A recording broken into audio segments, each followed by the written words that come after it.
Bem-vindos a mais um episódio do programa Pegos pelo Tráfego, hoje com uma celebridade, um convidado ilustre, alguém que já impactou a minha vida em palestras, Pierre Perecim, palestrante, empresário, gestor, mentor. Pierre, prazer ter você aqui, obrigado por ter aceito o convite de participar da entrevista. Conta um pouquinho para o pessoal que vai assistir quem é o Pierre, da onde o Pierre veio, e aí depois a gente segue para a parte que vai impactar todo mundo, eu tenho certeza. Gil, obrigado pelo convite, pela oportunidade de estar aqui com você. As pessoas, quando me perguntam assim, quem é o Pierre, né? Tem o Pierre do passado, tem o Pierre de hoje, né?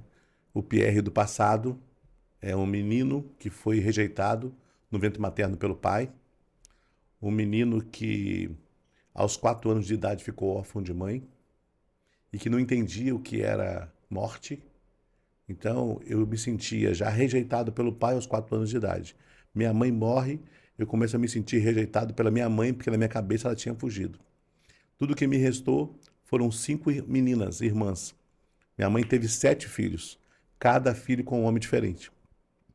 Então, quando ela morreu, o homem que morava conosco, se dizia nosso padrasto, ele jogou as 6 crianças na rua, porque a 7ª criança, que seria dele, morreu no parto junto com a minha mãe. Minha mãe saiu de madrugada, sentindo aquelas contrações para dar à luz. No meio do caminho, caiu num posto de gasolina, bateu a cabeça numa bomba de combustível e faleceram ela e a criança. Eu com 4 anos de idade, órfão de pai vivo. E a pior coisa do mundo é você ter pai, ter mãe, mas se sentir órfão, mesmo convivendo com eles. E eu tinha, na minha cabeça, com 4 anos de idade, fui rejeitado pelo meu pai. Eu nunca conheci meu pai até os 4 anos de idade. Minha mãe morre, na minha cabeça ela tinha me abandonado. O homem que se dizia nosso padrasto joga na rua as minhas irmãs e eu. E depois de uns 4 ou 5 dias, o juiz, como não conseguiu um lar para que adotasse as 6 crianças, ele me arranca as 5 meninas, as irmãs, e espalha pelo Brasil afora. E eu fico sozinho com 4 anos de idade. Como é que você acha que eu cresci? Quem era o Pierre? Um menino cheio de mágoa, tristeza, angústia, ódio, rancor, tristeza profunda na alma. E ainda fui adotado por uma mulher que não queria mais um filho, Gil. Ela tinha 3. Ela queria um escravo. E me levou para a roça para trabalhar na base do chicote, com 4 anos de idade. Eu sofri tanto naquela casa, mas tanto, que me tornei um menino gago e tímido. Esse era o Pierre. E foi o Pierre até os 15 anos de idade. Pierre, eu estou emocionado e eu já conheci essa história, né? Eu o conheci numa oportunidade em que você foi palestrar para um grupo de pessoas a respeito do perdão, da tua história, de como e como essas coisas te impactaram, tal. Mas todas as vezes que eu ouço isso de novo, por ser pai, por ser filho, isso traz um sentimento que eu não sei nem explicar direito. Como você, nesse contexto, se transforma no Pierre que a gente conhece hoje, com quem a gente convive hoje, que vê na igreja e que está andando o Brasil todo e falando para pessoas. Qual é essa jornada aí? Interessante que, antes de eu entrar no Pierre de hoje, primeiro dia na fazenda, aos 4 anos de idade, a mulher me levou para a roça, pegou uma enxada, colocou nas minhas mãos, chamou o filho mais velho, deu um chicote na mão dele e falou: toma, senta debaixo da árvore e vigia o Pierre. Se o Pierre parar de trabalhar, você come no chicote, não deixa não. E ele ficou me vigiando. Então eu não podia parar de trabalhar com a enxada na mão. A pele fininha, na hora do almoço eu tinha 2 bolhas em cada mãozinha. Na hora do almoço ela pega essas latinhas de cera, toda suja de cera, pega comida quente, coloca naquela lata com aquele resto de cera, mistura e faz eu comer aquilo. E diz assim para mim: acabou de comer, pega essa latinha, joga debaixo do tanque lá no terreiro, junto com as latinhas dos cachorros, e volta para a lida. Naquele primeiro dia, com 4 anos de idade, aqueles calos nas mãos, eu volto, e no final do dia aqueles calos se transformaram em bolhas de sangue. Aí eu vou chegar para ela e chego assim, disse para ela assim: aqui, dona Fulana, as minhas mãozinhas, eu não consigo nem mexer, tá doendo. Ela falou: vamos passar um remedinho para sarar. E ela pegou, Gil, chamou o filho mais velho: ô Fulano, traz o álcool e a tesoura aí. Vamos fazer um curativo no PR. E ela segura a minha mãozinha assim, pega a tesoura, corta aquela pele para sair o sangue preso, segura a outra mãozinha, corta a pele para sair o sangue preso, segura as duas mãozinhas da carne viva e manda o filho jogar álcool em cima. Primeiro dia naquela fazenda. E ali eu fiquei ainda 2 anos e meio, quase 3 anos. Só não fiquei ali mais por não suportar tanto sofrimento. Eu sofri tanto que eu me tornei um menino gago e tímido. Eu fui gago até meus 15 anos de idade. Só que quando eu estava com 7 para 8 anos, eu fugi daquela casa. A polícia me pegou, me levou para o juiz. O juiz arrumou uma outra família para eu morar, lá em Minas Gerais. O homem era alcoólatra. Batia na mulher, quebrava as coisas dentro de casa todo dia. Era uma desgraça aquela casa. E foi aí que, com 8 anos de idade, eu passei a viver mais nas ruas do que dentro de casa. No Brasil, nós temos dois problemas com menores. Você tem um menino na rua, que é aquele que, embora ele tenha uma família, um responsável, ele prefere viver nas ruas, Gil. E você tem um menino de rua, que é um percentual muito pequenininho, aquele que não tem ninguém por ele. Esse é muito pequenininho, porque hoje você tem todo um amparo do Conselho Tutelar, já da infância e adolescência, é diferente. Naquela época, o contexto era outro. Mas hoje, menino na rua, você tem muitos. Meninos que, apesar de ter um responsável, ele sofre tanto dentro de casa que ele prefere as ruas. E foi o meu caso. E eu, com 8 anos de idade, passei a frequentar as ruas. Então, você imagina, com 9 anos, Gil, eu fui visitar meu pai biológico. Eu decidi que eu ia encontrar meu pai biológico. A cidadezinha onde eu nasci, pequenininha, não era difícil. Todo mundo conhecia a história da minha família. Minha mãe tinha um nome sujo na cidade, sobrenome. Então, eu cheguei à casa do meu pai biológico, com 9 anos de idade. A minha expectativa, a hora que ele me visse, abrir a porta e me abraçar, estava tudo resolvido. E eu fui lá, Ju. Bati na porta da casa daquele homem. Quando ele abriu a porta, que ele viu que era o Pierre, filho dele, ele assustou, parecia ter visto o demônio na frente dele. E ele bateu a porta na minha cara. Sabe aqueles 30 segundos que você fica ali, sabe? Eu chorando. De repente ele abre a porta só um pouquinho para ver se eu tinha ido embora. Eu estava lá, chorando. Ele falou assim: eu sei quem você procura. Você procura seu pai. Mas seu pai morreu. Melhor, morreu não. Porque para mim, você nunca nasceu. Faz um favor para mim. Vire-se, some daqui e não volte nunca mais. Com 9 anos de idade, Gil. Como que eu ouvi isso? Eu, naquele momento, eu comecei a chorar, desesperado, porque foi uma decepção. É a segunda vez que eu fui rejeitado. Eu viro de costas e começo a caminhar chorando. Acho que eu andei uns 300 metros chorando. E eu pensei assim: esse homem não merece o filho que tem. Nunca mais eu vou chorar por causa dele. Enxuguei minhas lágrimas e segui minha vida. Então, a pergunta que você me fez: quem é o Pierre? Eu falo que eu tenho. São dois Pierres, né? Tá. O Pierre até os 15 anos de idade e o Pierre pós 15 anos de idade. Esse Pierre que eu acabei de falar aqui, né, era um menino que não sorria, é um menino que sentia medo, dores, é um menino que tinha certeza que nasceu para ser um fracasso, era um menino que entendia que alguma coisa aconteceu no passado dele que o obrigava a passar por aquilo, então ele nasceu para aquilo, para sofrer, que a vida dele seria essa. Eu dormia à noite apavorado com o que ia acontecer no dia seguinte. E, principalmente, eu acreditava que eu nasci para viver sozinho. Esse era o Pierre, até os 15 anos de idade. Um Pierre que não ia ter família nunca. É, É isso, né? é isso aí. Porque família pra quê, né? Pra viver esse. Eu me lembro de ter ouvido você falar a respeito da tua fase de rua, das experiências de rua, do que esse menino de rua fez. Conta um pouquinho, só para eu lembrar da história. Gil, a pior coisa na rua, para quem é carente, criança principalmente, adolescente, rejeição, sabe? Às vezes nós temos um problema sério com muitas pessoas que não podem ter filhos biológicos e têm medo de adoção.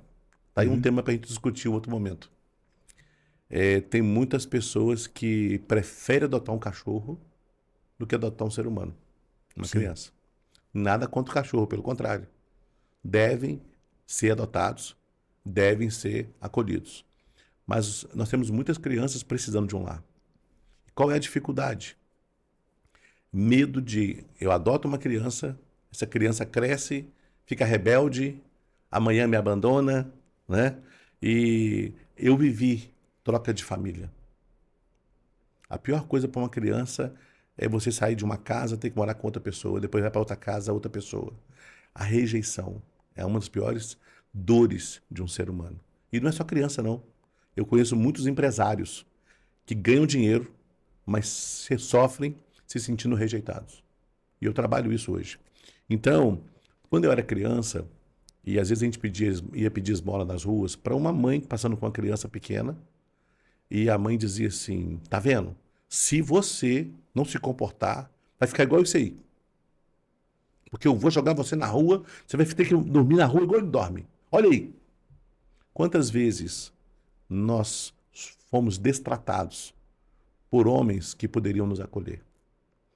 Eu, quando criança, eu era proibido de entrar em lojas, restaurantes, prefeituras.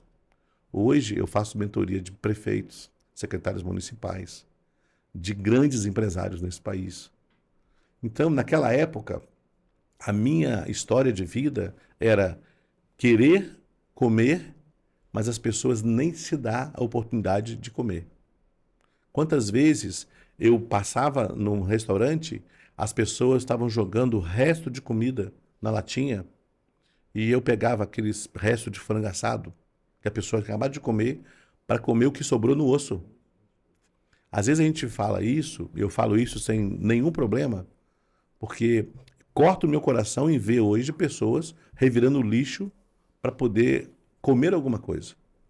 E isso é uma realidade antiga. Então, eu andava com 5 colegas, Ju. Éramos 6 ao todo. E a gente só fazia coisa errada. Mas tem uma coisa que eu sempre senti, eu sempre percebia que tinha algo que me protegia.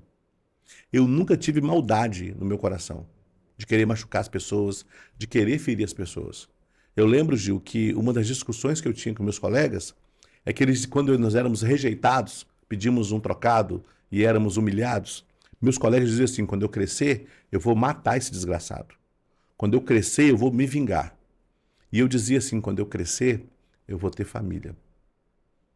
Quando eu crescer, eu vou ser o pai que eu não tive para os meus filhos. Quando eu crescer, eu vou ter o meu carro. Às vezes, a gente ia vender picolé para aqueles ônibus que passavam na rodoviária e os meus colegas davam calote nos passageiros. Eles entregavam o picolé, pegavam o dinheiro e não davam o troco. E eu fazia questão de correr atrás do ônibus para dar o troco para o passageiro. E eles riam de mim. Eu falo que honestidade vem de berço. Eu nunca quis o que é dos outros. Nunca invejei o que os outros tinham. Mas eu tinha uma vontade de crescer e vencer na vida, apesar dos meus medos. Então, na minha infância e adolescência, eu dormia debaixo de marquise, banco de praça, eu comia resto de comida.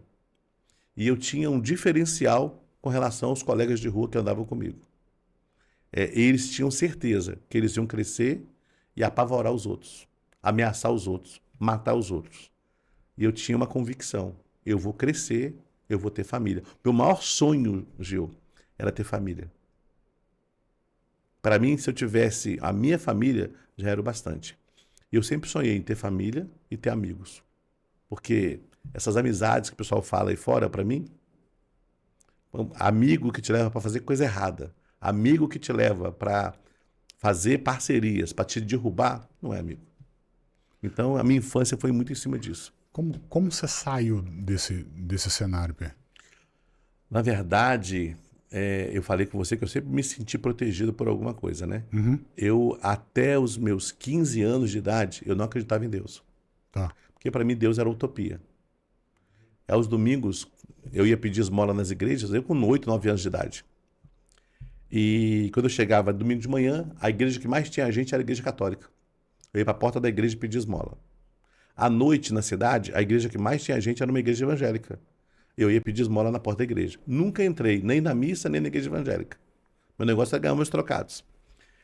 E aos domingos à noite, na porta da igreja evangélica, quando eu pedia uns trocados, tinha umas senhoras que iam me dar as moedas e diziam assim para mim: Ô rapaz, olha para Jesus, Jesus te ama.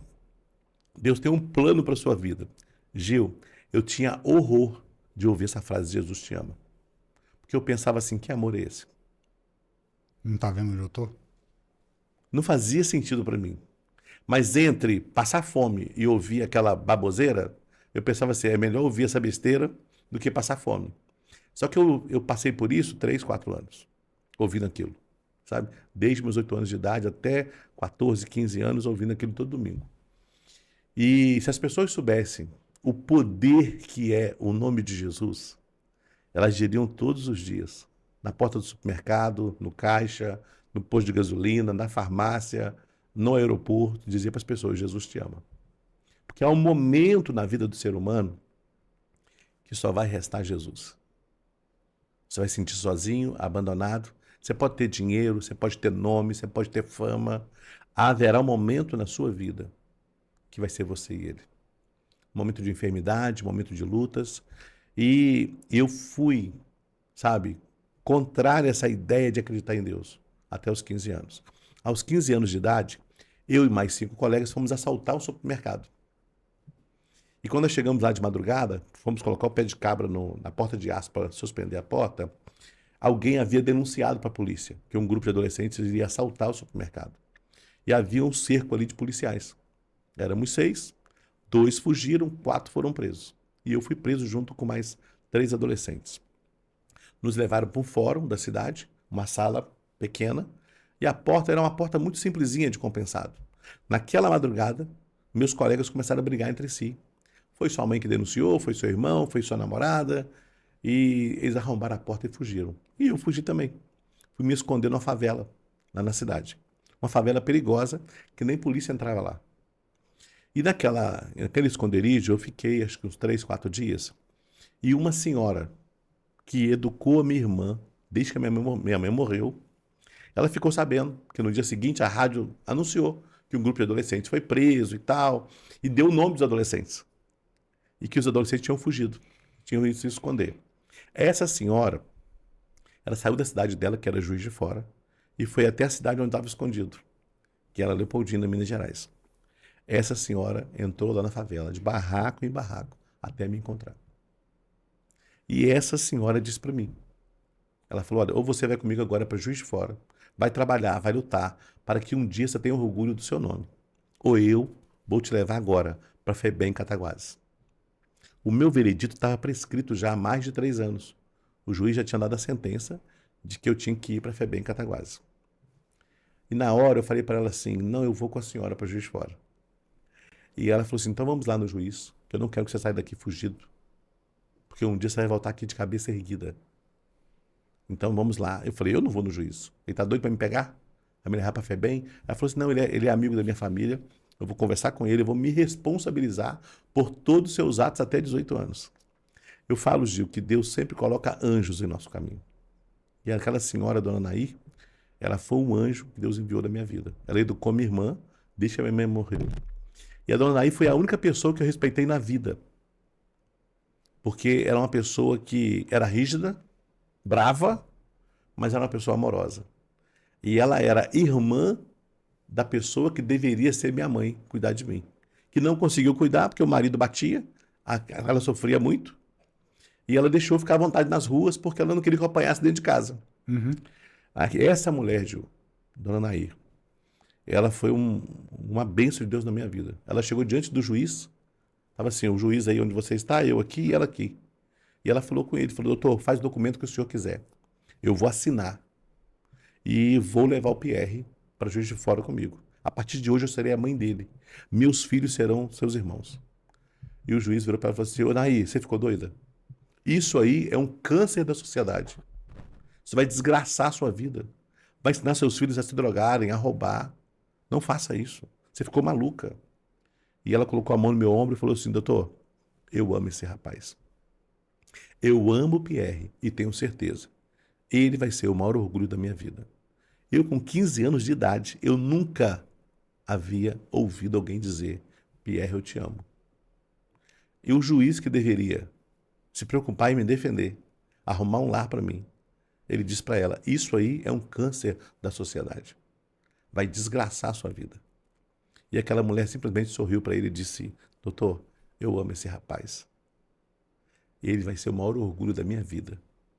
Pode fazer o documento que o senhor quiser, que eu vou assinar me responsabilizando por todos os atos dele, até 18 anos. E, mediante a isso, o juiz foi obrigado a fazer uma tutela, um termo de responsabilidade. Ela assinou. No momento que nem eu acreditava em mim, ela deu esse voto de confiança. E nós fomos para a rodoviária, direto para a rodoviária. Entramos no ônibus para Juiz de Fora. E no ônibus, aquela mulher falou uma frase que mudou tudo em mim. Ela disse, Pierre, se alguém te der um único limão na vida, não jogue fora, porque é apenas um limão. Parta esse limão no meio e faça desse limão uma deliciosa limonada. Ela, ó, Pierre, em outras palavras, estou dando a você uma pequena oportunidade. Agarre, abrace essa oportunidade, Pierre, e você será feliz. E foi assim que Deus começou a mudar a minha vida. Você voltou na igreja? Voltou em alguma igreja? Como você foi parar na igreja? Essa Nair te levou? Qual que Então, é essa história sua com Jesus? Vamos. ô Gil, olha aqui como é que Deus faz as coisas, né? Quando eu conheci a dona Nair, eu tinha 4 anos de idade. Uhum, Ela não era cristã evangélica. uhum. Ela não tinha um relacionamento profundo com Deus. Nada disso. Quando eu tenho esse encontro com ela aos 15 anos de idade, ou seja, 11 anos depois, essa mulher havia tido um encontro com Deus. Essa mulher passou a ter uma intimidade com Deus fora do comum. Ela passou a sustentar missionários em vários lugares durante esses 11 anos. Quando eu cheguei na casa dela, ela virou para mim e falou assim, olha, Pierre, aqui nós somos cristãos. Você vai ter a liberdade que você quiser. Mas, ó, você não pode beber, você não pode fumar e você não pode roubar. O resto, faça tudo o que você quiser. E tudo que eu sabia fazer, beber, fumar e roubar. Eu fumava 2 maços de cigarro por dia. Bebia cachaça como se fosse álcool. Eu conhecia as drogas aos 11 anos de idade. Essa mulher morava numa rua, em Juiz de Fora, uma rua classe média alta. E você sentia de dentro do quarto onde eu dormia o cheiro da maconha que vinha de outros apartamentos. Era uma perturbação. E eu estava numa fase, Gil, que se eu visse uma pessoa fumando, eu queria fumar. Se eu visse alguém bebendo, eu queria beber. Eu fiquei 3 meses sem beber, sem fumar, eu tremia. Por necessidade de ingerir bebida alcoólica, de fumar. Mas eu tomei uma decisão ao entrar naquela casa. Eu não vou decepcionar essa mulher. E durante 3 meses eu saía do quarto para tomar banho, comer e voltava para o quarto. Tinha medo de ver televisão e ter uma recaída. Tinha medo de ir na rua e ter uma recaída. E teve um dia que eles foram para a igreja e eu fiquei sozinho em casa. Liguei a televisão, tinha uma moça fumando.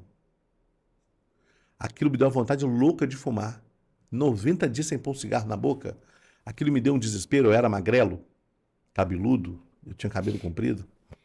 Eu saí correndo da casa daquela mulher, fui até o bar, comprei um cigarro solto a varejo, voltei para casa. Quando eu cheguei em casa, que eu acendi o cigarro, que eu dei o primeiro trago, saiu fumaça pelo olho, pelo ouvido, pelo nariz, eu comecei a tossir, tossir, tossir. Porque isso acontece com quem já fumou e fica um tempo sem fumar. Quem é fumante sabe disso. Aí eu corri pro banheiro, fumando, aquela queimação no peito. Quando eu chego no banheiro, eu provoco aquele vômito. É como se Deus enfiasse a mão lá dentro e arrancasse tudo de ruim que havia dentro de mim. Mas foi tão forte, mas tão forte, Gil, que isso aqui ficou um vazio. Se eu encostasse, doía tudo. Se eu mexesse, doía tudo. E de tanto vômito que eu provoquei ali. E naquele momento, dentro do banheiro, veio uma consciência, né? Eu decepcionei a dona Nair. como é que eu vou olhar para ela de novo? Porque depois de um primeiro trago, você não consegue segurar mais. Um homem que fica sem beber durante 2, 3 anos e ele dá uma recaída, ficou sem fumar durante um período, dá uma recaída, é terrível. Isso vale para as drogas, para o cigarro, para a bebida. E naquele momento eu estava desesperado, Gil. Aí eu, dentro do banheiro, olhando para o espelho, não conseguia mexer de tanta dor que eu sentia, por causa daquela provocação que teve ali do vômito. E de repente, começa a passar um filme na minha cabeça. As maldades que fizeram a mim, na minha infância e adolescência, e as maldades que eu fiz a muitas pessoas. E ali no banheiro, eu falei assim, como é que eu vou encarar essa mulher de novo? Aí eu falo que Satanás, ele usa sua fraqueza. Eu pensei, eu vou sair correndo, vou sumir dessa casa. Não vou ter que olhar para essa mulher nunca mais. Aí eu pensei assim, e se a polícia me pegar? Me trouxer de volta? Como é que eu vou olhar para essa mulher de novo? A única pessoa que teve coragem de me dizer, Pierre, eu te amo. Eu confio em você. E eu, naquele momento, falei, não tem saída. Eu vou ter que me matar. E eu decidi que eu iria me suicidar dentro do banheiro. Falei, eu vou sair daqui, pegar uma faca, uma tesoura, eu vou acabar com a minha vida. Vou desgraçar a vida da Dona Anaí, vou desgraçar a minha vida, mas não vou ter que olhar para ela mais. Só que ali no banheiro, Gil, eu queria sair, é como se minhas pernas tivessem pregado ao chão. Eu não conseguia, sabe? Doía demais. E aquela imagem vinha na minha mente, sabe? Aquelas maldades que fizeram a mim, por consequência, as maldades que eu fiz a muitas pessoas. Toda hora, a cena que mais voltava à minha mente eram aquelas mulheres na porta da igreja, me dando uma moedinha e dizendo, Jesus te ama, Jesus te ama, Jesus te ama. E eu comecei a me questionar ali no banheiro, se esse cara existir mesmo. E na minha arrogância, Gil, eu pensei assim, né? Se eu der uma chance para esse cara. Você já pensou um ser humano dar uma chance para Deus? Ainda bem que a Bíblia diz que Deus não leva em conta o tempo de ignorância do homem. Porque ali no banheiro, eu caí no chão do banheiro e comecei a gritar com Deus. Deus, se você existe, se você é esse cara que faz e acontece, arranca de mim essa vontade louca de morrer. Ou eu vou me matar dentro desse banheiro, vou desgraçar a minha vida e a vida da Dona Anaí. E ali no chão do banheiro, não teve nada sobrenatural, nada, não. A única coisa que eu senti no chão do banheiro é como se um cobertor me abraçasse, porque eu senti um calor muito intenso. Mas, Gil, era um calor de dentro para fora. Não é esse calor do sol que bate na pele e queima de fora para dentro. Não. Era algo aquecendo lá dentro. E aquilo foi esquentando, foi esquentando, foi esquentando, foi esquentando, foi esquentando. Mas era tão maior do que eu, que a impressão que eu tinha que ia sair pela boca. Gil, mas era um calor intenso, queimava, mas era uma coisa gostosa. E a vontade que eu tinha era levantar e gritar, oh, eu tô feliz, mas eu não tinha nem motivo para aquilo. Mas era o que eu sentia. Rapaz, eu me senti tão forte, tão capaz. E eu levantei do chão do banheiro, aquelas pernas pesadas já estavam leves. E eu olhei no espelho, pela primeira vez meus olhos brilhavam. Eu falo que quando você não tem Deus, o olhar é fosco, é apagado, é embaçado. Mas uma pessoa que tem Deus, quando você olha nos olhos dela, o olhar brilha. E pela primeira vez na vida, eu vi vida nos meus olhos, olhando no espelho. E era um contentamento, era uma alegria, Gil. E eu saí daquele banheiro e fui até o quarto da minha irmã. E lá tinha uma estante cheia de livros. E entre os livros tinha uma Bíblia. Nunca tinha manuseado uma Bíblia antes. E eu peguei a Bíblia, fiz assim, ó, abri. Saiu no Salmos 37. Eu comecei a ler o Salmos 37, o versículo 5 fala assim, entrega teu caminho ao Senhor, confia nele e o mais ele fará. Aquilo ali é como se Deus estivesse falando para mim assim, Pierre, entrega a sua vida nas minhas mãos, confia em mim e o resto eu vou fazer. Gil, eu caí no chão do quarto, eu chorava, mas um choro de alegria.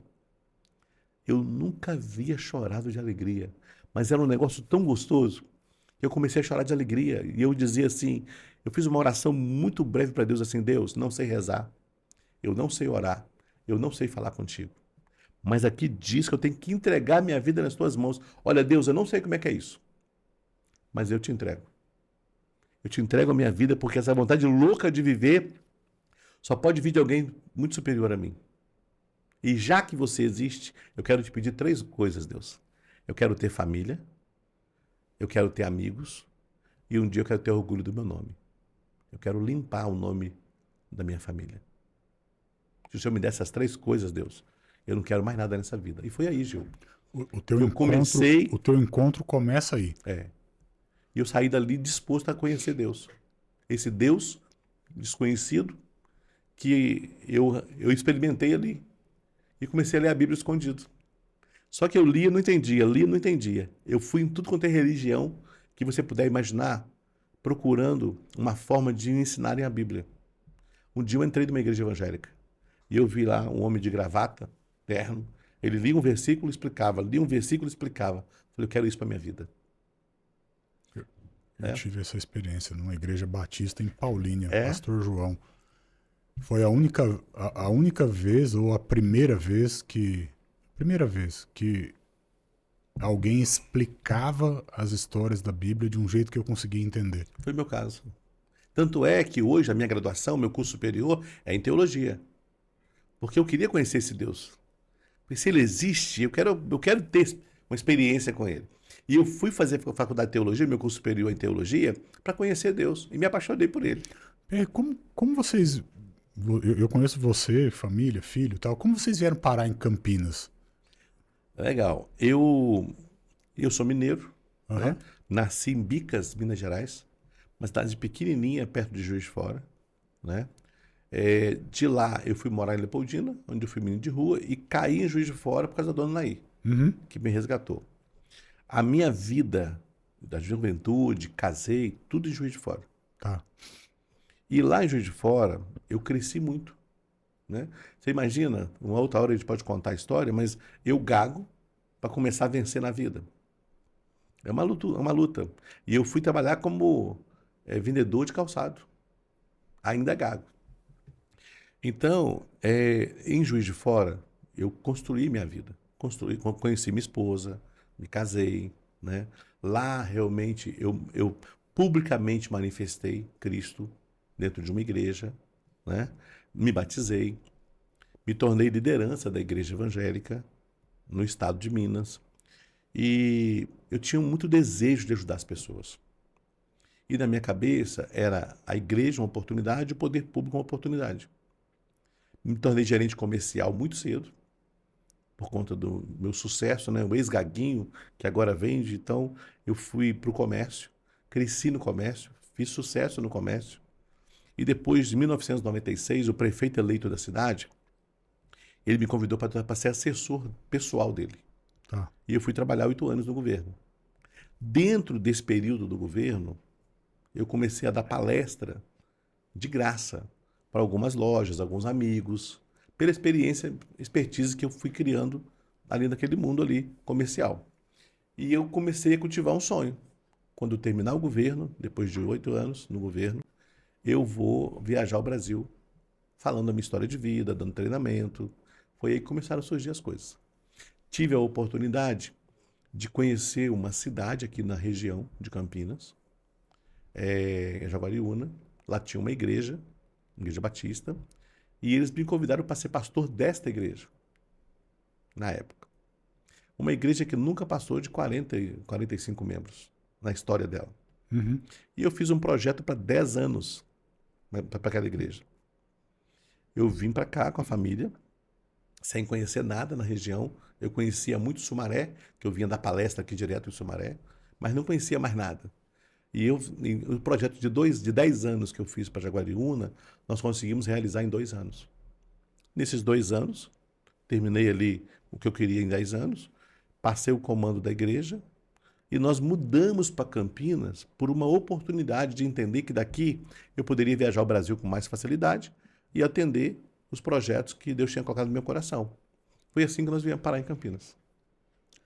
A tua empresa chama Perdonare. Se eu não, Perdonare, se eu- mentoria e se eu soluções não empresariais. Como que o perdão entra na história, no nome da empresa, na vida do Pierre? Porque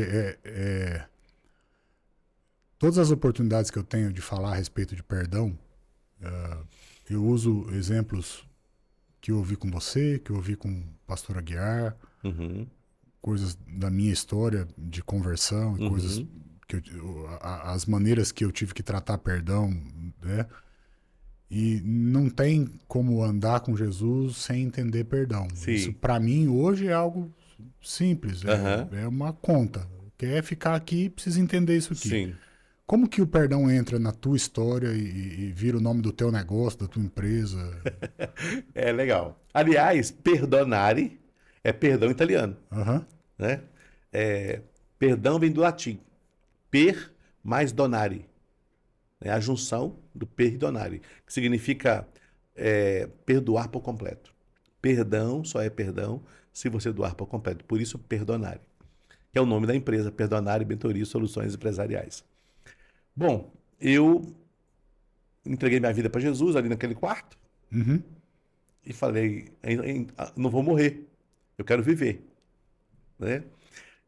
Você falou assim, se apresente para nós. Foi o Pierre de antes e o Pierre de hoje. O Pierre de hoje é um homem feliz, o Pierre de hoje é um homem sorridente, o Pierre de hoje é um homem que almeja viver até 120 anos de idade, o Pierre de hoje é um ser humano extremamente motivado, bem-humorado. Eu sou entusiasmo em pessoa, né? Entusiasmo vem do grego em mais theos, Deus dentro de si. Eu sou um ser humano que eu exalo a alegria de poder estar vivo. Para quem queria morrer, é uma mudança radical.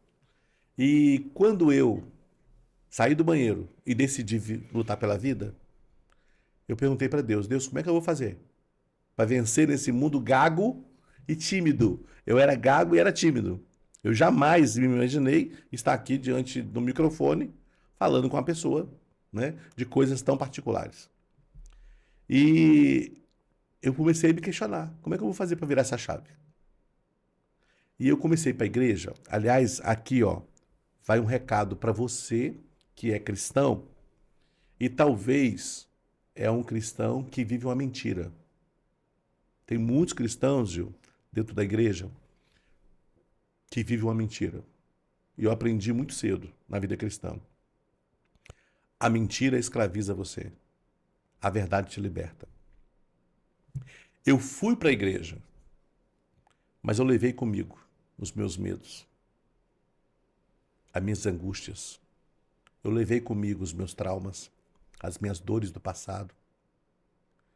E nós temos hoje muitos pastores feridos na alma, muitos líderes cristãos feridos na alma, muitos membros de igrejas feridos na alma. O fato de você estar numa igreja, ser batizado, não quer dizer que você não tenha problemas. Não quer dizer que você seja uma pessoa que não tenha conflitos emocionais. E você precisa começar a virar essa chave. Eu cheguei na igreja com 15 para 16 anos, Gil, totalmente destruído emocionalmente. E as pessoas precisam separar isso. O fato de você estar salvo em Cristo não quer dizer que você não tenha problemas de não perdoar, não saber pedir perdão. Talvez você é uma pessoa que tem dificuldade para dar um abraço, para dizer eu te amo, expressar o seu amor em palavras, em atitudes. E isso destrói relacionamentos, bloqueia relacionamentos. Eu chego na igreja, começo a viver o evangelho, mas quando o assunto era perdão, uma mensagem sobre perdão, eu via na Bíblia, o pastor falava, Gil, eu ficava apavorado, porque eu nunca senti desejo de perdoar ninguém. Eu me sentia a pior pessoa do mundo. Só que eu perguntava para pastores, perguntava para a liderança, ninguém sabia explicar como perdoar. A conversa tem que perdoar porque a Bíblia diz que tem que perdoar, o Pai Nosso diz que tem que perdoar. Mas não funciona assim na prática. E eu me sentia mal porque eu não queria perdoar. Eu não tinha vontade de perdoar. Eu não tinha desejo de perdoar. E uma coisa que eu descobri, eu era doente na alma. Mesmo estando dentro da igreja. Mesmo participando da liderança da igreja. Eu era doente na alma. E eu não sabia como lidar com isso. Só que teve um acampamento de jovens. E eu não tinha dinheiro. Ex-menino na rua. Criado sem pai e sem mãe. Comecei a trabalhar com 16 anos de idade. Ganhava só comissão. Não dava para nada. Ia ter um retiro espiritual para jovens no carnaval. E uma senhora chegou para mim na porta da igreja e falou assim: Você não vai no retiro? Eu falei: Não, tia, quem sou eu? Não tenho dinheiro para isso, não. Ela falou assim: todo ano eu sou madrinha de alguém, eu não tenho filhos, eu vou patrocinar você. E aquela mulher pagou o retiro para mim, me deu umas roupinhas para eu levar, me deu um dinheirinho para eu gastar na cantina. Nesse retiro, o tema era identidade espiritual.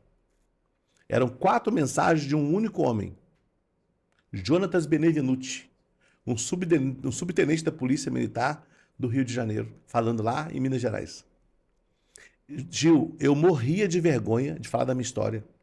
Eu morria de vergonha das pessoas imaginarem de onde eu tinha vindo. Falei, se as pessoas souberem o meu passado, elas vão me rejeitar. Olha aí, a rejeição de novo. Então, eu vivia uma mentira dentro da igreja. Sorria para todo mundo, fazia de conta que estava tudo bem. Mas quando eu chegava em casa à noite, que eu ia dormir, no travesseiro, o inimigo ficava lá. Qualquer hora eles vão saber quem é você. Eles vão descobrir o seu passado. Isso tudo vai acabar. Aquilo era uma tortura para mim. Eu, gago, tímido, vivendo esses conflitos. Na primeira mensagem do retiro daquele pastor, ele virou e falou assim, olha para o lado aí. Aí ele mandou todo mundo olhar para o lado. Olha para o outro lado. Ó, se você souber a história dessa pessoa, sentada do seu lado aí, nunca mais você vai querer sentar perto dela. Ô Gil, eu pensei assim... Vontade de ir embora correndo. Quem foi que contou a minha história para esse cara? E ele falava, a impressão que eu tinha, ele estava olhando para mim. E ele dizia, ó, tem muita gente aqui dentro vendo uma mentira. É uma vida podre. É um passado que se você souber, você não vai querer nem conversar com essa pessoa. Cara, aquilo foi me entrando assim, sabe, a carapuça. Eu fui afundando na cadeira. Só que aquele homem falava com a graça, ele falava com a paz, ele transmitia uma segurança. E de repente, Deus começou a usar aquele homem. Sabe? Eu ficaria ali o dia inteiro ouvindo aquele homem. Ele começou 8 horas da manhã, parou às 10. E eu criei coragem. Eu falei, esse homem, nunca mais eu vou olhar na cara dele. Com ele, eu teria coragem de me abrir. Eu precisava falar. Aliás, Gil, um conselho que eu vou deixar aqui, abrir um parênteses. Se você é uma pessoa que está engasgada com algo que ninguém sabe sobre você, se você é uma pessoa que sofre, chora de madrugada, está doente emocionalmente, tem na sua vida algo que ninguém sabe, que você não conta para ninguém, procure ajuda. Talvez você precise de um profissional, um psicólogo, um terapeuta, um mentor, um psiquiatra, mas se abra, um amigo de verdade, Gil. A pior coisa do mundo é quando você está, sabe, cheio de lixo emocional e você não tem coragem de falar para ninguém. O inimigo de Deus usa isso contra a gente. Na hora do almoço, tinha uma mesa assim com uns 30 jovens e esse líder, o pastor, estava lá sentado, almoçando com eles. E eu criei coragem, Gil. Cheguei atrás dele, assim, no ouvido dele. Eu gago. Fui falar com ele, né? Pastor, eu queria ir falar com você. Ele falou assim, eu tô vendo que essa conversa vai longe. Depois a gente conversa. Aquele lixo me quebrou, fiquei com raiva dele, né? Ele me expôs ali perto, todo mundo falou em uma altura. Aí eu saí bicudo, nem almocei, sentei debaixo da árvore lá. E aquele homem, depois que ele almoçou, ele foi atrás de mim. Ele falou assim, bom, meu jovem, eu já almocei. Agora nós podemos conversar o tempo que você quiser. Vem, vamos caminhar por aí. E saímos caminhando. Eu chorei 1 hora, gaguejei 1 hora. E acho que durante 1 hora eu contei para ele mais ou menos a minha história. Quando eu terminei de contar a minha história, ele falou assim, Pierre, tá mais fácil do que você imagina. Eu falei, como assim? Ele falou assim, você precisa perdoar. Eu falei, beleza, o padre fala isso, o pastor fala isso, a Bíblia fala isso, mas ninguém ensina como perdoar. Ele falou assim, essa é a sua crise? Eu falei, sim, é. Pois eu vou te ensinar a perdoar agora. Corre, papel e caneta, bastante papel e caneta e vem aqui. E eu fui, peguei um caderno com uma colega, uma caneta. Aquele homem me fez umas 42 perguntas. Ele falou, só escreve as perguntas. Quando terminar o retiro, que você for embora, arruma um cantinho, que ninguém te perturbe, o tempo que for necessário, responda essas perguntas. No final, você vai fazer uma oração assim, assim, assado. Me ensinou mais ou menos como é que era. Eu tenho certeza, quando eu terminar, você vai perceber que você já perdoou. Gil, acabou o retiro, estava doido para ir para casa, fiz o exercício igual ele mandou, durou umas 4 horas e meia, 5 horas, fazendo aqueles exercícios, deu calo na mão. E quando terminou, fiz a oração igual ele mandou, eu não senti nada. Falei, esse cara me enganou. E eu foi com raiva dele, falei, mais um para perdoar, né? Porque eu não conseguia sentir nada, Gil. Só que, uns 10, 12 dias depois, eu marquei de encontrar com um amigo, pra gente conversar, sair. E conversando com ele, ele falou assim, Pierre, tá fazendo tratamento com fonoaudiólogo? Eu falei, não. Com psicólogo? Eu falei, não. Com psiquiatra? Eu falei, não, por quê? Ele falou, cara, tu tá deixando de ser gago. Eu falei, eu? Ele falou assim, você não tá percebendo? A sua dicção está mudando, Pierre. Você tá deixando de ser gago. Foi esse amigo que percebeu que eu estava mudando a minha dicção. Gil, em 30 dias, eu não tinha mais nenhuma sequela. Nem da gagueira, nem da timidez. Deus usou o perdão para curar minha alma. E eu comecei a pesquisar.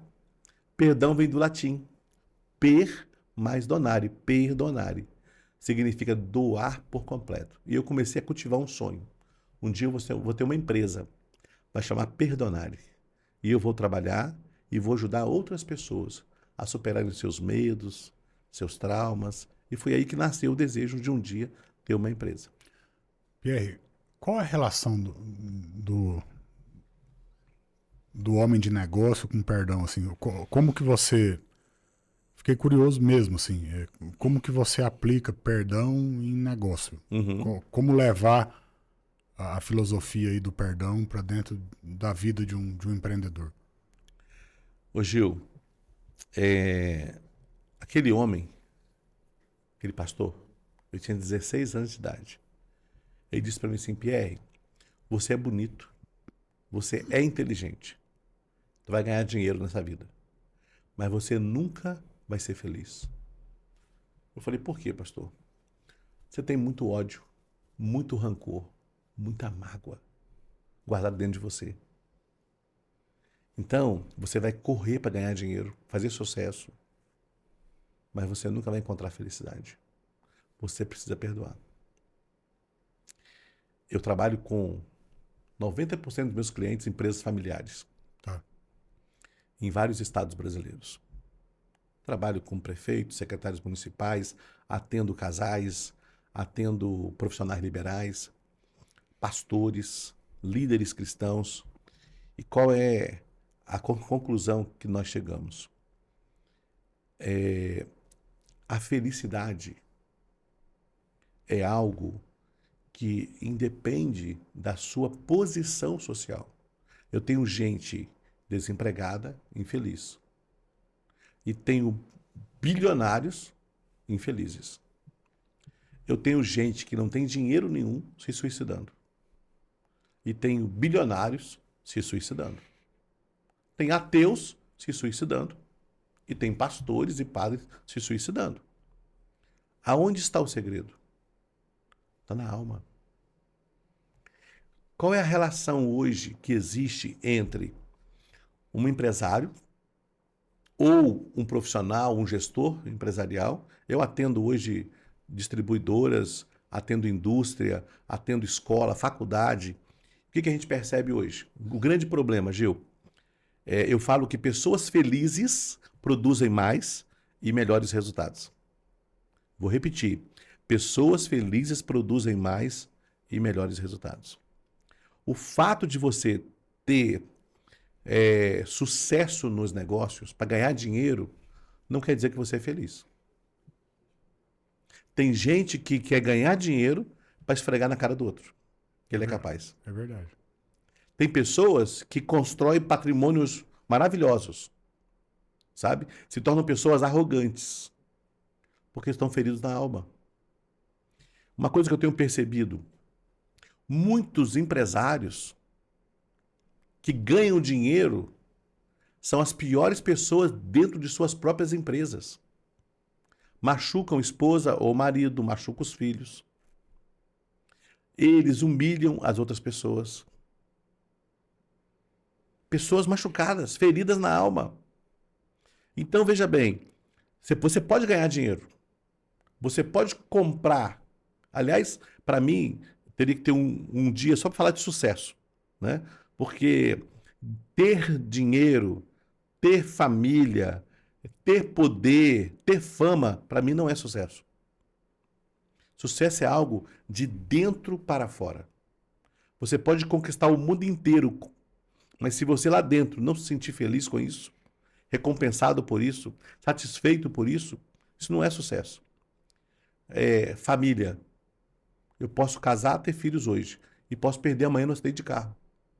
Tudo. Eu posso ganhar muito dinheiro, montar 10 empresas e posso falir daqui a um mês. Perdi tudo. Isso para mim são conquistas. Conquista para mim é algo que você pode ganhar e perder ao mesmo tempo. Felicidade é algo que ninguém tira de dentro de você.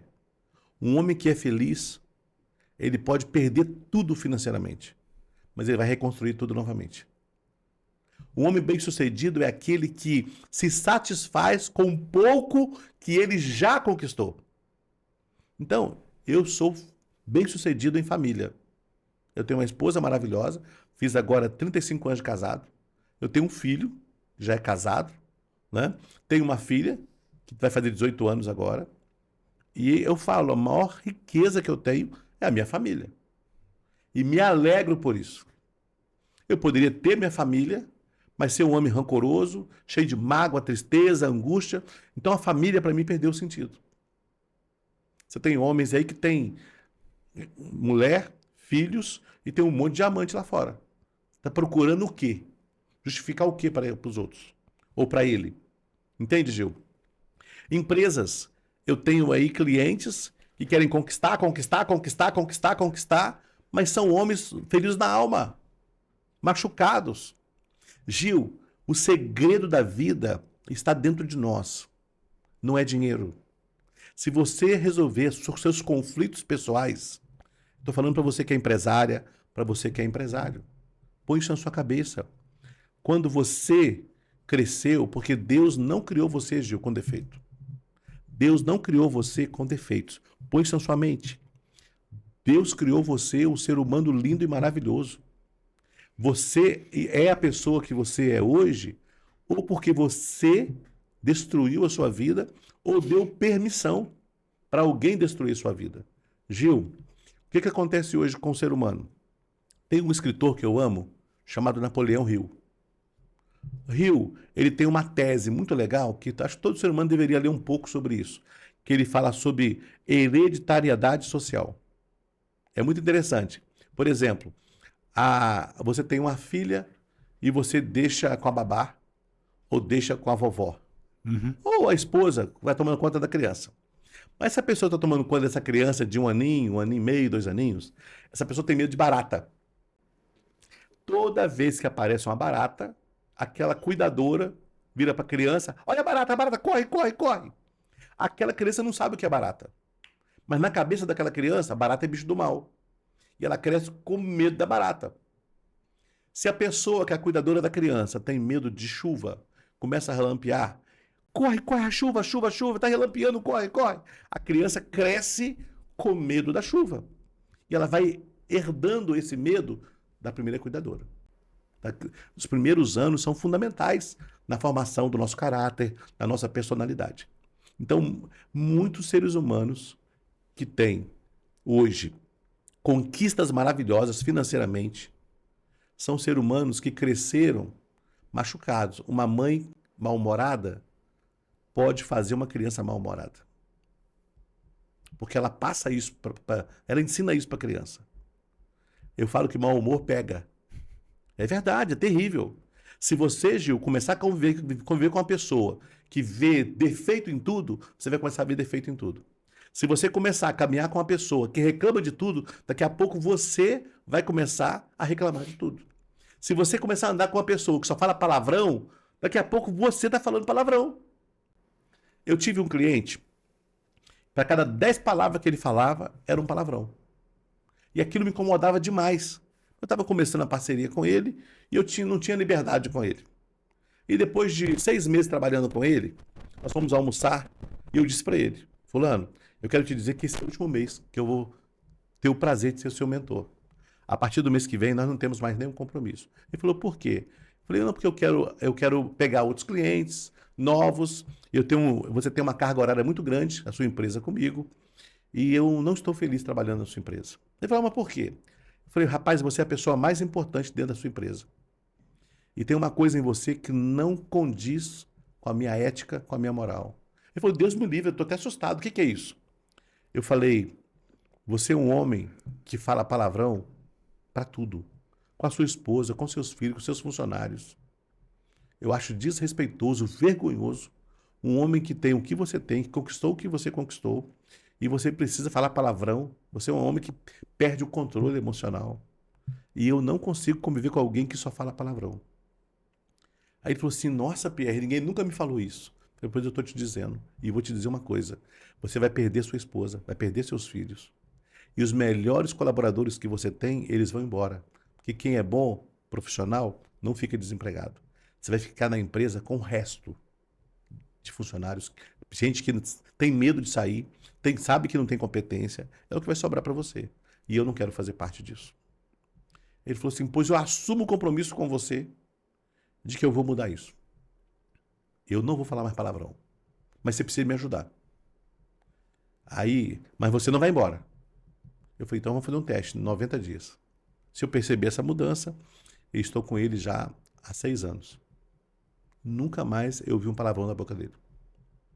Agora, se eu não me posiciono, até hoje aquele homem estaria colocando para fora mágoa, tristeza. O que eu percebi, Gil? Aquele homem estava cheio de dores do passado. Nós, quando crescemos, trazemos da infância, da adolescência, uma bagagem, Gil, que eu chamo de lixo emocional. Se a pessoa não consegue se libertar disso, qual a condição de vida dela? Ela fica... Ô Gil, eu gosto muito de estudar essas coisas. Existe o que nós chamamos de inteligência emocional. Está na moda, né? Inteligência emocional. A porta de entrada para a inteligência emocional é saber perdoar, pedir perdão e se perdoar. Então, veja bem, por que o ser humano não consegue se libertar de algumas coisas? Porque ele não consegue lidar com as suas próprias emoções.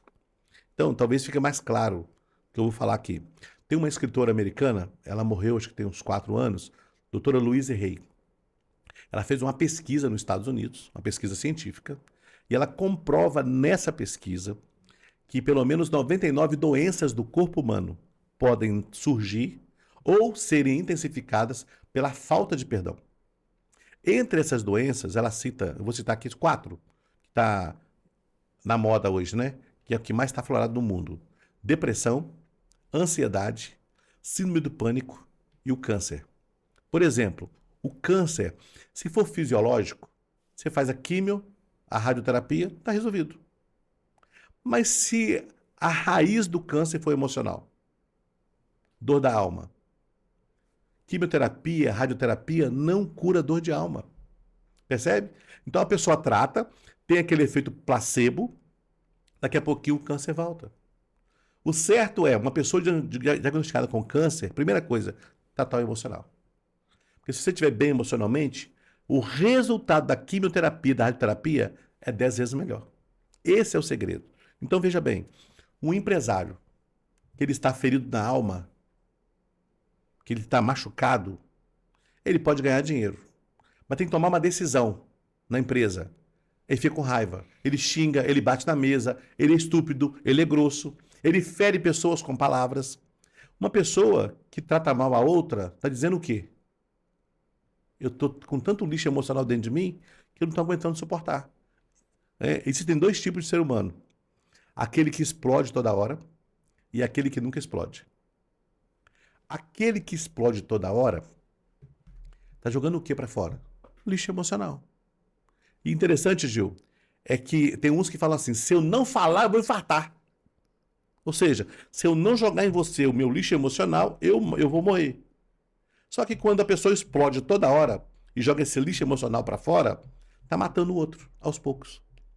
Porque numa família, numa igreja, numa empresa, tem várias pessoas. O que explode toda hora e o que nunca explode. Quem explode toda hora pega o seu lixo emocional, 90%, e distribui com quem está à sua volta. E quem nunca explode vai guardando o lixo emocional de quem explode toda hora. Você imagina uma esposa que toda hora joga lixo emocional dentro do marido? Uma mãe que toda hora joga lixo emocional dentro dos filhos? Ou um filho que joga lixo emocional toda hora dentro da mãe, dentro do pai, dentro dos irmãos? Um patrão que deveria curar as feridas dos funcionários, joga lixo emocional dentro dos funcionários, na alma, no coração. Então veja bem, quem explode toda hora, 90% do seu lixo emocional fica com quem está à sua volta. Agora, Gil, e o que nunca explode? Que vai guardando, vai guardando, vai guardando lixo emocional dos outros. Um dia, essa pessoa não vai ter onde estocar mais lixo emocional. E essa pessoa vai implodir, que é explodir para dentro. Quando essa pessoa implode, 90% do seu lixo emocional fica retido com ela. E se transforma em quê? Depressão, síndrome do pânico, câncer. Aí, Gil, eu tenho estudado sobre suicídio. No Brasil, principalmente, tem crescido o número de suicídio. É que a gente não fala sobre isso. É meio proibido, né? Capital do suicídio no Brasil, o estado que mais tem suicídio no Brasil hoje é Rio Grande do Sul.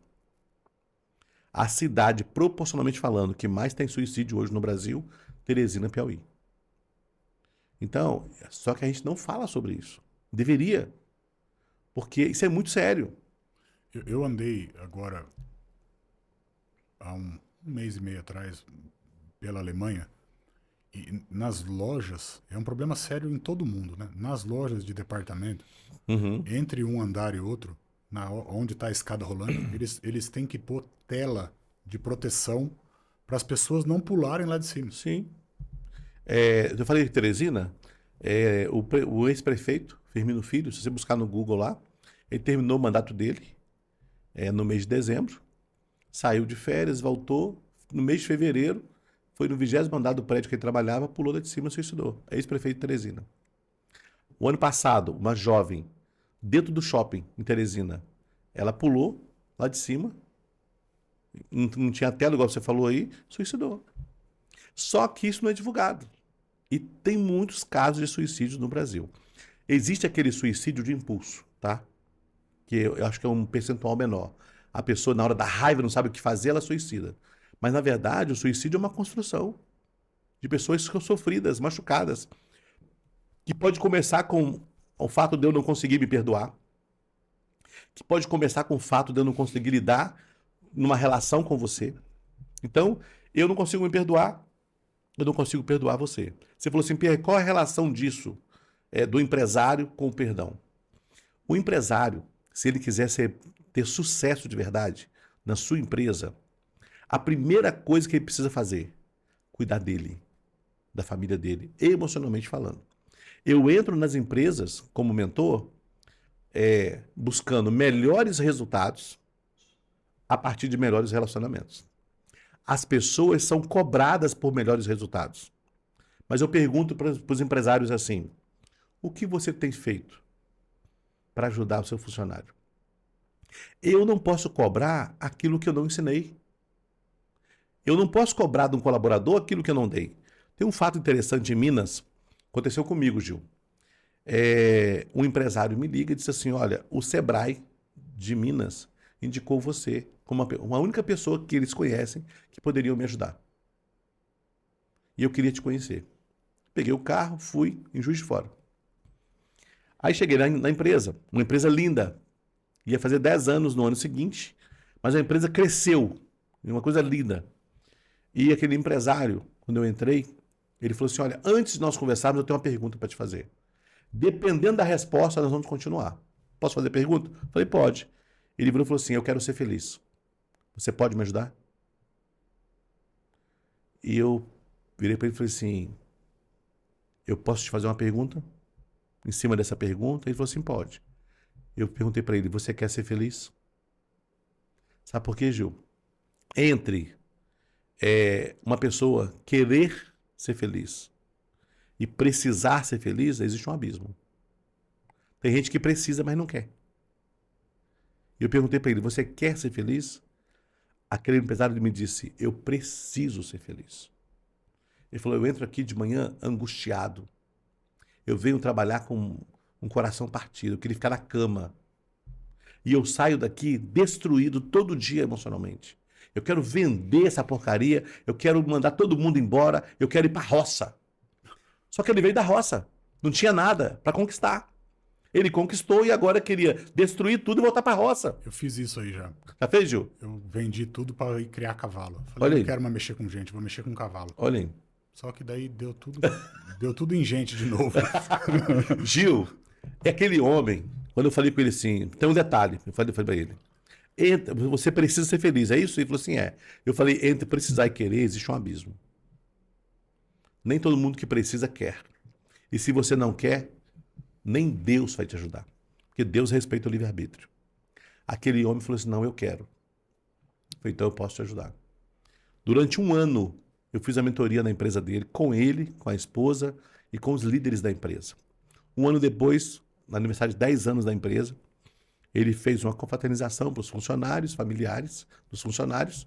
O único prestador de serviço convidado fui eu, que em tese ia dar uma palestra lá. E eu fui todo armado, né, para montar minhas coisas lá, para dar palestra. Quando eu cheguei lá, que ele me chamou na frente, que eu fui pegar minhas coisas, ele, não, deixa suas coisas aí. Era uma pegadinha, vem cá, você é convidado de honra. Ele mandou fazer uma placa em agradecimento ao que eu fiz pela empresa e pela família dele. Ele falou, ó, PR, há um ano atrás, eu disse para você que eu queria vender tudo e sumir no mapa. Hoje, nós queremos ser a número 1 do estado.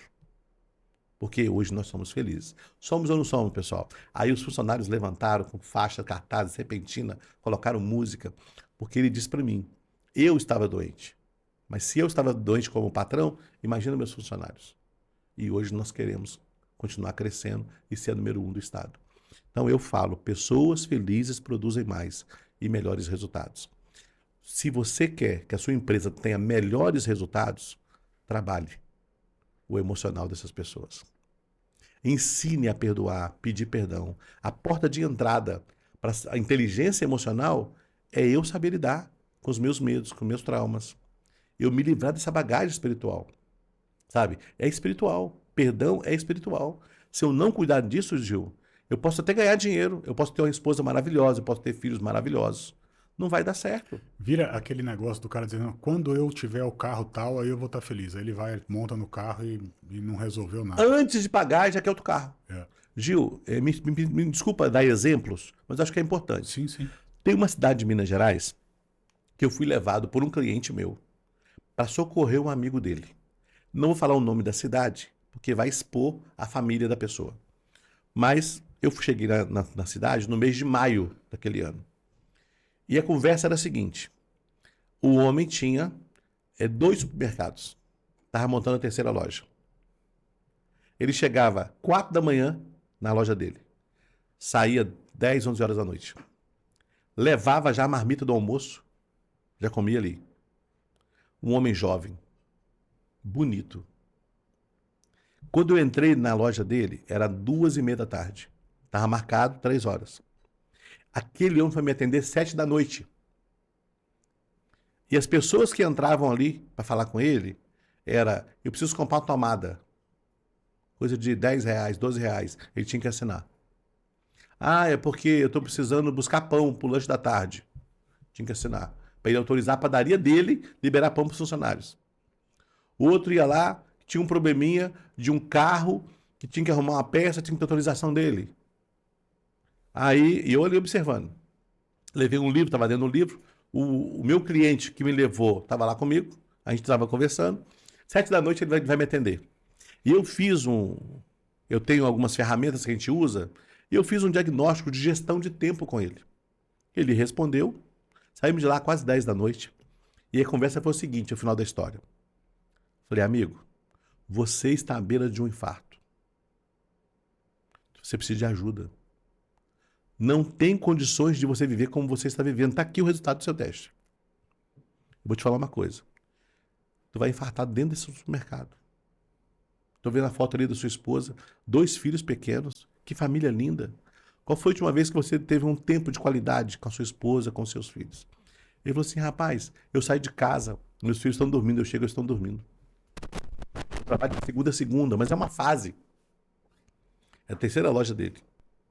Ele falou assim, depois que eu inaugurar essa 3ª loja, eu vou tirar uns dias para descansar e tal. Falei, mas qual foi a última vez que você tirou para descansar? Ele falou, não, desde que eu abrir a loja eu não consigo. Eu falei, então eu estou te dizendo, você precisa de ajuda e eu posso te ajudar. Aí era maio. Ele falou assim, ó, deixa eu inaugurar essa loja primeiro. Aí eu vou chamar você para a gente fazer uma mentoria comigo e com a nossa equipe aqui. Nós vamos fazer em julho. Passou junho, o julho eu liguei para ele. Ele falou, Pierre, não deu certo, choveu aqui, não inauguramos a loja. Vamos marcar para agosto? Eu falei, tá bom. Agosto eu cheguei lá, no dia 10 de agosto, na cidade, fui pro hotel para atender o meu cliente. E o meu cliente me ligou. Pierre, tá em Juiz de Fora? Já falei, estou. Liga no jornal aí, no MGTV. Aí eu liguei no MGTV, a notícia. O homem tinha infartado dentro do estabelecimento comercial dele. Um funcionário entrou, pegou ele com a marmita dele, caído em cima da mesa. Morreu. Tem muita gente com quem eu lido que é infeliz no que faz. Muita gente. Mas muita gente. Eu tenho clientes aí que tem 3, 4 diplomas, MBA, sabe? Não consegue transformar aquilo em dinheiro.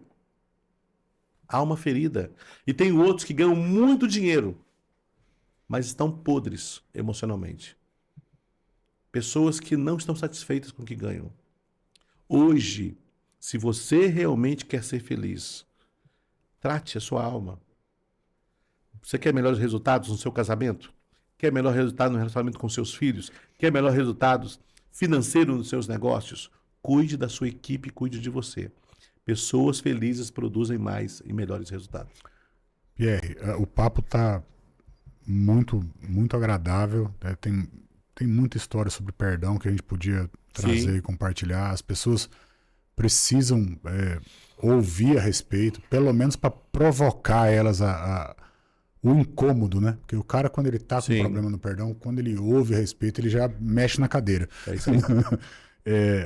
Mas vamos seguir aqui para uma rotina que a gente tem de terminar o programa. Beleza. A gente reagenda um outro momento aqui para tratar de assuntos específicos mesmo, de gestão, de negócio, da área pública, da NR1, das coisas novas que estão acontecendo aí com relação ao bem-estar em locais de trabalho. Mas a gente termina os programas sempre fazendo as perguntas mais ou menos parecidas para todo mundo. A primeira delas é assim, o PR de hoje, olhando para trás, o que o PR mudaria? O que você faria diferente? O que eu faria diferente hoje? Primeira coisa, eu não teria esperado tanto tempo para cuidar da minha alma. Segundo, eu jamais me atreveria a viver sem Jesus. Eu fui buscar Jesus com 16 anos de idade. Se tivesse buscado naquela época, que eu tinha 8 anos de idade, que as pessoas falavam para mim, com certeza eu seria um outro homem. Na minha adolescência, eu teria sofrido muito menos. Uhum. Eu faria diferente. Ao longo dessa caminhada, a gente demora muito para acreditar nas coisas. Né? Não tem como hoje um ser humano viver sem estar conectado à tecnologia hoje, sabe? Entender como funciona essa mudança global que estamos experimentando. Né? São muitas novidades, inteligência artificial, redes sociais. Muitas pessoas estão deixando de crescer por falta de conhecimento, de coisas simples, de pessoas que poderiam estar assessorando, sabe? E podendo levar muito mais além um trabalho de ajudar os outros. Eu conheço muitos profissionais que poderiam estar ajudando muito mais pessoas. Se entendesse a importância de unir conhecimento que tem com a tecnologia existente que está disponível hoje e as possibilidades do mercado. Legal. O PR de hoje mandando um recado pro PR de daqui a 10 anos aí. O PR já é vô, PR? Não. Tá quase. Tá quase. PR vovô, daqui a 10 anos, manda um recado para ele. De tudo na vida, seja corajoso, fiel, honesto e continue acreditando que o melhor de Deus ainda está por vir. Legal. A gente pede para que as pessoas façam uma reflexão breve e agradeçam publicamente uma pessoa e deixe gravada uma mensagem de agradecimento digital. Olha para a câmera ali e agradece alguém que você gostaria de deixar registrado publicamente. Eu fiz para a pessoa, né? Mas ela já faleceu. Mas existiu uma pessoa que Deus colocou na minha vida como anjo.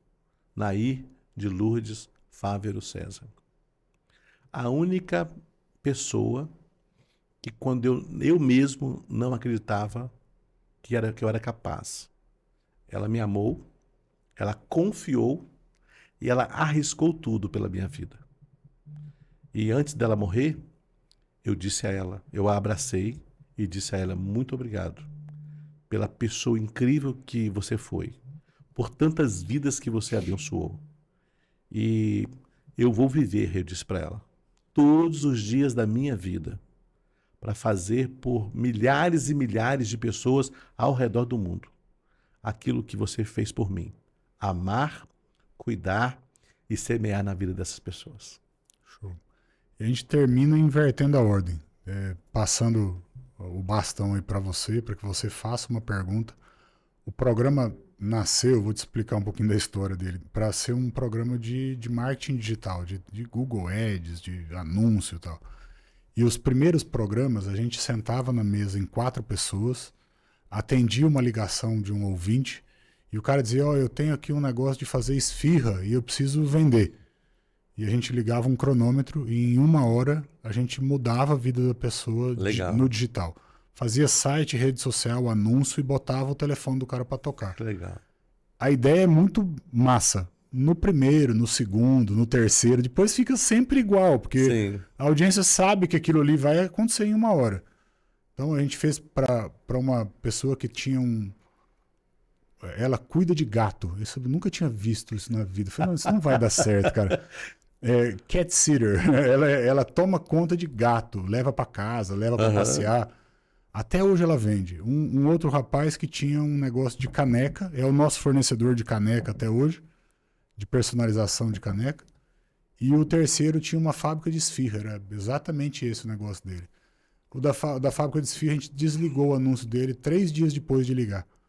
Porque a terceira ou quarta ligação que ele atendeu era uma rede de lojas que demandou esfirra num tanto, assim, que ele não tinha mais como vender uma a uma. Ele começou a fornecer para restaurante as esfirras. Hoje ele não trabalha mais com esfirra, mudou de ramo. Mas foram os programas que deram origem a isso aqui. Aí eu falei, como é que eu conecto marketing digital com entrevista com o empreendedor? Eu falei, vou deixar eles fazerem uma pergunta, matar uma curiosidade, descobrir como é que funciona alguma coisa no bastidor da coisa. Então, tá com você. Legal. Eu falo que perguntas inteligentes geram respostas sábias, né? O segredo da vida está na pergunta e não na resposta. Quando falamos em marketing digital, que eu penso que ainda somos analfabetos no Brasil, né? Quem é da área entende. Quem não é da área não entende nada. Essa é a verdade. E por falta de conhecimento, o empresário brasileiro tem perdido o mercado. Eu penso que uma boa pergunta para nós que somos leigos no assunto é: quais são os 3 primeiros passos que uma empresa necessita ou uma pessoa que tem um projeto maravilhoso? Quais são os primeiros passos? Quando nós falamos nessa questão do marketing digital, que um ser humano ou uma empresa precisa fazer o dever de casa para começar a trilhar o caminho do sucesso através do marketing digital. Eu vou usar uma frase de um amigo meu para começar. Ele diz assim, não existe negócio sem marketing e hoje não existe marketing sem inteligência artificial. Ele ensina sobre inteligência artificial aplicada a marketing. Legal. Ok? Vou parafrasear ele assim, não existe negócio hoje sem presença no digital. E a presença no digital, ela funciona baseado em geração de demanda, tráfego. Antigamente, a gente alugava uma loja por conta do endereço físico onde a loja iria ser instalada. Sim. O interesse era nas pessoas que estariam passando por ali para que elas entrassem na loja. Hoje, quando eu estava vindo para cá, eu atendi o telefone de um dono de uma oficina mecânica em São Paulo. Ele falou, Gil, eu sou dono da oficina há 18 anos. Eu sou íntegro, bem avaliado no Google. Eu perdi o prédio onde a oficina estava instalada numa avenida porque o proprietário vendeu para fazer um edifício. E eu aluguei um barracão dentro do bairro. E por conta de um aluguel mais barato, imaginando que a clientela ia vir e que ia dar certo, e eu tô passando dificuldade. Eu vi um vídeo seu falando de marketing para oficina e eu quero saber como é que faz para resolver. Eu falei, olha, tanto faz o lugar onde você está com a tua oficina, desde que a oficina chamada, a avenida, né, chamada marketing digital, aponte carros para a tua porta. Uhum. Então, entendendo que o motor da coisa é o tráfego, e ele pode ser pago, gratuito ou viral, né? Vídeos que viralizam hoje, a gente entende o que é um vídeo viral. Esse vídeo que todo mundo compartilha com todo mundo. Essas 3 fontes levam pessoas para dentro de um negócio. Você precisa estar presente nelas, né? Usar essas 3 ferramentas para levar pessoas até o teu negócio. Aí eu disse a ele, olha, você tem site? Ele falou, não tenho. Você tá no Google Maps, no Google, que a pessoa diz como chegar? Ele falou, nesse eu tô. Eu falei, então, 3 coisas que precisa ter. Você precisa estar no Google Maps. A pessoa precisa te encontrar. Se ela der um Google lá, você precisa existir. Você precisa ter um site. Hoje, mas por que eu preciso ter um site? Porque o teu site é o único patrimônio real que você vai ter no digital. Uhum. A tua conta do Instagram não é tua, é alugada. É do Instagram. O seguidor é dele. O usuário é da plataforma. Você pode ser banido. E aí você perde tudo. Sua conta pode ser bloqueada por uma decisão qualquer da justiça e você fica sem. Então não é patrimônio. Seguidor, audiência, gente inscrita em canal de YouTube, tudo isso aí é construir no terreno do outro. O site é construir no teu terreno. Uhum. É o teu site. São as pessoas que entraram ali, a lista de e-mail de quem passou por ali, se inscreveu dentro do teu negócio. Então, a segunda coisa, você precisa ter um site. O site é usado para fazer tráfego pago e é ele que gera o tráfego orgânico. Uhum. E a terceira coisa, que hoje é o que faz explodir a dinamite aqui, o terceiro pino aí da granada, é produzir conteúdo para as redes sociais de forma intencional, para que esse conteúdo fale para o mundo a respeito do que você faz e coloque você em condição de receber uma consulta de alguém porque a IA apontou você como solução para um problema. Hoje, a inteligência artificial, a mais usada, o ChatGPT, ele vai fazer pesquisa na rede do que está disponível de informação para responder para um consumidor uma pergunta do tipo, qual a melhor barbearia de Campinas? Essa pergunta, até um tempo atrás, era feita somente no Google. Hoje, dependendo da faixa etária, ela pode ser feita no TikTok, ela pode ser feita no ChatGPT, no Gemini, no Cloud, tem um monte de lugar. Essas informações, elas não estão lá na inteligência artificial. Elas estão disponíveis no ambiente digital. Sim. Que a IA vai consultar para te trazer uma resposta. Sim. Se você preparar a resposta para ela, bem certinho ali, quando ela for consultar, ela te entrega aquela resposta de uma forma direta, gratuita ainda, não sei até quando, e efetiva. As pessoas confiam no que a IA responde. Verdade. É assustador, mas confiam. Então, é uma onda. Essa é a onda de hoje, a IA. Até onde ela vai, o que é que vai virar, a gente não sabe. Mas, hoje, estar presente no mapa do Google, ter um site preparado para fazer tráfego orgânico e pago e a produção de conteúdo intencional para as redes sociais. Essas 3 coisas feitas de forma que os agentes de inteligência artificial indiquem o Pierre como o maior especialista em perdão do Brasil. É isso. Excelente. Beleza? Obrigado. Pierre, obrigado por ter vindo. Eu que agradeço. Pelo papo, foi legal. Lembrei de algumas das tuas palestras em alguns retiros aí que eu pude assistir. Acho que está na hora de voltar a fazer. Fica a dica aí. Alcançou a vida de muita gente lá. Graças e tem que continuar fazendo. E da minha parte, o que precisar, eu estou à disposição. Obrigado mesmo por ter vindo. Viu? Eu agradeço, Gil. E quero terminar deixando uma frase que eu sempre termino nos meus treinamentos, as palestras, né? Sorria sempre. E acredite que para você, o dia de amanhã será infinitamente melhor do que o dia de ontem. Obrigado, Gil. Valeu. Grande abraço. Valeu mesmo. Valeu, pessoal. Até o próximo.